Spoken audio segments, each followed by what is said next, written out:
नमस्कार मंडळी. आता श्रावण सुरू होणार म्हणजेच उपवासालाही सुरुवात होणार. श्रावण म्हटलं की उपवासाची रेलचेल आलीच आणि मग उपवास म्हटलं की साबुदाणा खिचडी किंवा बटाट्याची आमटी, वरईचा भात तेच नको असतं. चला तर मग या उपवासासाठी नवीन काहीतरी आपण नक्की ट्राय करूया. तर आज आपण पाहणार आहोत उपवासाचं थालीपीठ. तर यासाठी लागणारे साहित्य मी इथं दिलेलं आहे. चला तर मग पटकन रेसिपीला सुरुवात करूया. नमस्कार, मी अपर्णाच रेसिपी आणि ब्लॉगमध्ये तुमचं खूप मनापासून स्वागत करते. इथं एका थाळीमध्ये राजगिऱ्याचं पीठ, उकडलेला बटाटा, दाण्याचं कूट, हिरवी मिरची, कोथिंबीर आणि जिरे घालून त्याला एकजीव करून घेणार आहे. काही ठिकाणी कोथिंबीर किंवा जिरं खात नाहीत तर ते तुम्ही स्किप करू शकता. आता मी इथं कोथिंबीर, थोडंसं निंबू आणि चवीनुसार मीठ घालून हे मिश्रण एकदम मऊसर असं मळून घेणार आहे. हे मिश्रण जास्त घट्टही नाही करायचं किंवा जास्त सैलही नाही करायचं. जसं आपण भाकरीला करतो तसं मध्यम स्वरूपाचं करायचं, जेणेकरून आपल्याला याचं थालीपीठ सहज थापता येईल.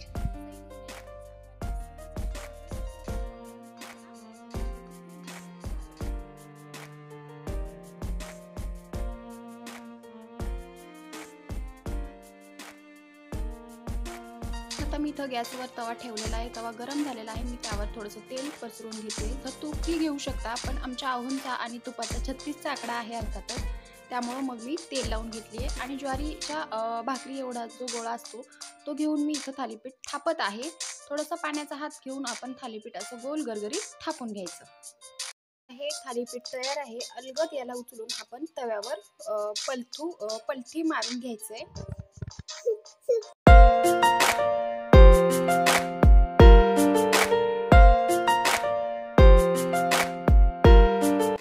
याला असे होल करून आपण हे थालीपीठ तव्यावर टाकून घेणार आहोत आणि हे थालीपीठ दोन्ही बाजू खरपूस भाजलं की आपलं हे थालीपीठ तयार होईल.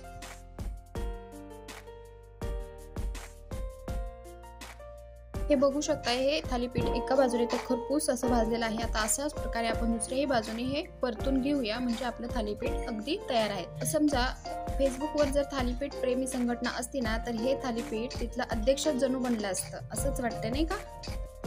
चविष्ट, पोटभरीचं आणि झणझणीत असा हा आपला स्वाद आहे श्रावणातल्या उपवासांचा. चला तर मग रेसिपी आवडली असेल तर लाईक, शेअर, सबस्क्राईब करा आणि हो, कमेंटमध्ये नक्की सांगा तुम्ही ही रेसिपी ट्राय केली की नाही ते. पुढची रेसिपी कुठली बघायची आहे तेही नक्की कमेंट करून सांगा.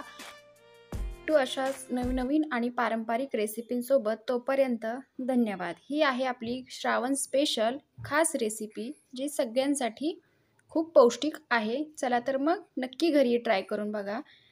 सबस्क्राईब केलं असेल तर धन्यवाद, नसेल तर नक्की करा.